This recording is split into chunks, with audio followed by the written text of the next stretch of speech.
7ನೇ ತಾರೀಕು ನಮ್ಮ family court ನಮಗೆ ಏನು ಕಾನೂನಾತ್ಮಕವಾಗಿ ಏನು ಪ್ರೊಸೀಜರ್ಸ್ನ ಫಾಲೋ ಮಾಡಬೇಕಾಗಿತ್ತು ಆ ಪ್ರೊಸೀಜರ್ಸ್ನೆಲ್ಲ ಫಾಲೋ ಮಾಡಿದ್ವಿ. ಅದಾದ ನಂತರ ನಮ್ಮಿಬ್ರಿಗೂ ವಿಚ್ಛೇದನವನ್ನು ನ್ಯಾಯಾಲಯ ಕೊಟ್ಟಿದೆ. ಸೊ ಅದನ್ನು ಮೊದಲಿಗೆ ಸ್ಪಷ್ಟನೆ ಕೊಡ್ತಾ ಇದ್ದೀನಿ. ನಮ್ಮಿಬ್ರಿಗೂ ನ್ಯಾಯಾಲಯ ವಿಚ್ಛೇದನವನ್ನು ಕೊಟ್ಟಿದೆ. ನಾವು ಕಾನೂನಿನ ಪ್ರಕಾರವಾಗಿ ಈ ಒಂದು ವಿಚ್ಛೇದನವನ್ನು ಪಡ್ಕೊಂಡಿದ್ದೀವಿ. ಎಲ್ಲರಿಗೂ ಈ ಒಂದು ಪ್ರಶ್ನೆ ತುಂಬ ಕಾಡ್ತಾ ಇದೆ, ಯಾಕೆ ತುಂಬ ಚೆನ್ನಾಗಿದ್ರಲ್ಲ, ಯಾಕೆ ದೂರ ಆದ್ರಿ ಅನ್ನೋ ಒಂದು ಪ್ರಶ್ನೆ ಎಲ್ಲರೂ ಕೇಳ್ತಾ ಇದ್ದಾರೆ. ಆ ಒಂದು ಕ್ವೆಶನ್ಗೂ ಕೂಡ ಆನ್ಸರ್ ಮಾಡುವಂತಹ ಸಮಯ ಇಲ್ಲಿ ಬಂದಿದೆ. ಆಲ್ರೆಡಿ ನಾವು ನಮ್ಮ ಸೋಷಿಯಲ್ ಮೀಡಿಯಾ ಇನ್ಸ್ಟಾಗ್ರಾಮ್ನಲ್ಲಿ ಒಂದು ಟೈಪ್ ಮಾಡಿ ಇಬ್ಬರು ಪೋಸ್ಟ್ಗಳನ್ನ ಹಾಕಿದ್ವಿ. ಅಲ್ಲೇ ನಾವು ಕ್ಲಾರಿಫಿಕೇಷನ್ ಕೊಟ್ಟಿದ್ದೀವಿ ಯಾಕೆ ನಾವು ವಿಚ್ಛೇದನ ಪಡೆದ್ವಿ ಅಂತ. ಸೊ ಇವಾಗ ಬಹಿರಂಗವಾಗಿ ನಾವಿಬ್ರು ಖುದ್ದಾಗಿ ಬಂದಿದ್ದೀವಿ.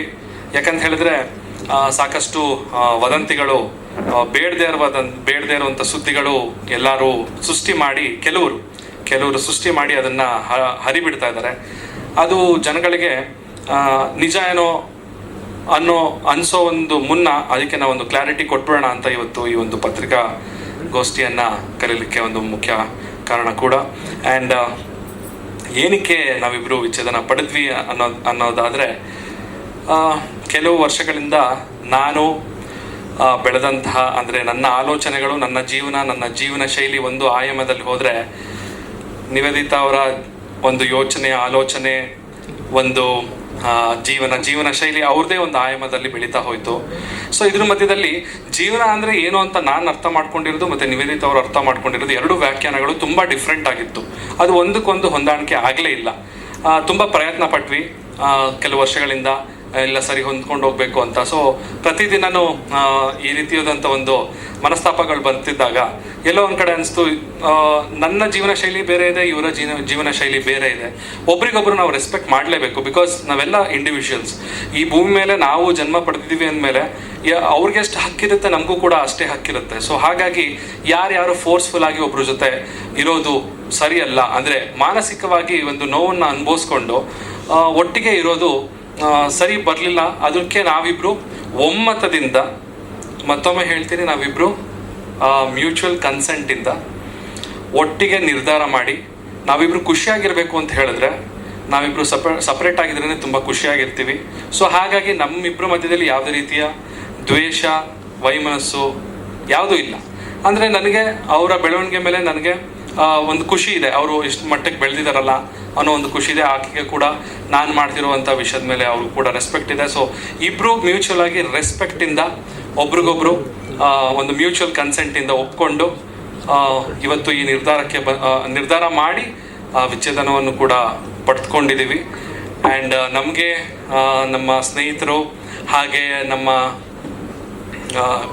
ಇನ್ಸ್ಟಾಗ್ರಾಮಲ್ಲಿ ಫಾಲೋವರ್ಸ್ ಇರ್ಬೋದು, ಹಾಗೆ ನಮ್ಮ ಫ್ಯಾಮಿಲಿಯವ್ರು ಇರ್ಬೋದು, ಹಾಗೆ ಮಾಧ್ಯಮದವ್ರು ಇರ್ಬೋದು, ಎಲ್ಲರೂ ತುಂಬ ಸಪೋರ್ಟ್ ಮಾಡಿದ್ದೀರಾ.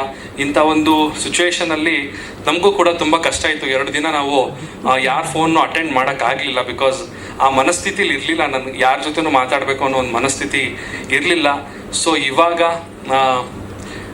ಗಾಳಿ ಮಾತುಗಳೆಲ್ಲ ಸುಮ್ಮನೆ ಎಲ್ಲರ ಮನಸ್ಸಲ್ಲಿ ಹೋಗಿ ಬೇರೆ ರೀತಿಯಾದಂತಹ ಇಮೇಜ್ನ ಸೃಷ್ಟಿ ಮಾಡೋ ಮುನ್ನ ನಾವು ಸತ್ಯತೆ ಏನಿದೆ ಅದನ್ನು ಇವತ್ತು ನಿಮ್ಮ ಮುಂದೆ ಬಹಿರಂಗಪಡಿಸೋಕ್ಕೆ ಇವತ್ತು ಬಂದಿದ್ದೀವಿ. ಸೊ ಮೊದಲನೇ ಪಾಯಿಂಟು ಕ್ಲಿಯರ್ ಆಗಿದೆ. ನಾವು ಕಾನೂನಾತ್ಮಕವಾಗಿ ವಿಚ್ಛೇದನವನ್ನು ಪಡೆದಿದ್ದೀವಿ. ಸೊ ಹಾಗೆ ನೆಕ್ಸ್ಟ್ ಪಾಯಿಂಟ್ ನಾನು ಮಾತಾಡಬೇಕು ಅಂತ ಹೇಳಿದ್ರೆ, ವದಂತಿಗಳ ಬಗ್ಗೆನೇ ಮೇನ್ ಆಗಿ ಮಾತಾಡಬೇಕಾಗಿದೆ. ಅದಕ್ಕಿಂತ ಮುಂಚೆ ಅವ್ರ ಮಾತನ್ನ ಆಡಾದ್ಮೇಲೆ ನಾನು ಮಿಕ್ಕಿದೊಂದಷ್ಟು ಪಾಯಿಂಟ್ಸ್ಗಳನ್ನ ಮಾತಾಡ್ತೀನಿ.